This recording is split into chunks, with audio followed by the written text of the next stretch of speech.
Okay, we're doing the rear shocks. We're swapping the rear shocks on these two Dakars. Never done this before. So far, I'll tell you, or come here, I'll show you. Really simple. Remove this this brake line, and then loosen the exhaust clamp. So if you look at a lot of instructions online or even the Haynes manual, it says that you have to remove the whole subframe and then shift the oil, the fuel tank forward, blah blah blah. What we're going to try and do today is literally just disconnect this from the downpipe and just raise the whole back of the frame up without disconnecting any fuel lines, any electric connections. So if it works, it's going to make our lives a lot easier. So far, brake reservoir, exhaust, and loosen this exhaust clamp, and we're going to try and wiggle it out of there.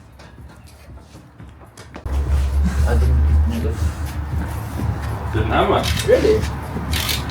Okay, you're going to loosen this guy, which is above the right hand side can, slide it off, and then this one you're going to have to try and wiggle until you get it out of there.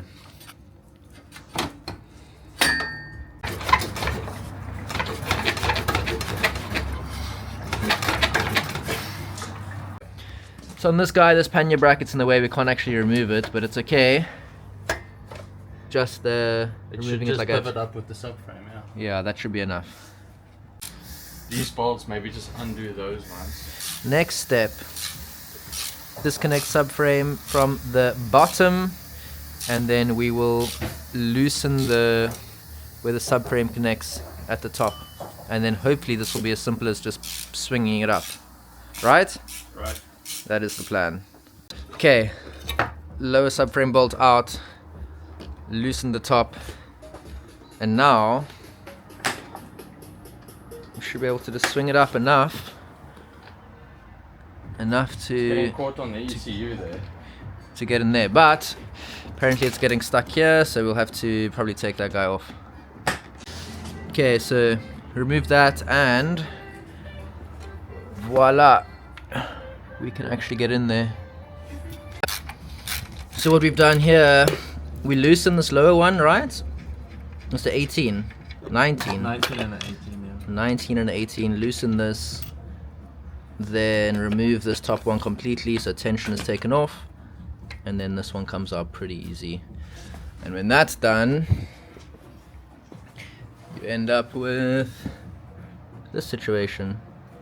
And in my very, very thorough planning, we have just discovered that the shock's not actually exactly the same. The placement of the bladder, or that external reservoir, is different. This one, it sits like quite deep in there next to the regulator, and on the 2004 and above it sits externally here, which actually looks really cool in my opinion. There's no difference. The only reason it's placed here on the 2004 and above is because of the ABS unit, which is up there, but I think it looks cool on the outside. And here they are, 2006, 2001. BO292. I don't know which So one the part BMW number. part number is different, but the Showa part number is the same. So they're effectively the same thing. Time to put it all back. It's fairly straightforward. The only difference is, like we said, this reservoir is located behind the engine. This reservoir will go onto the side of the frame.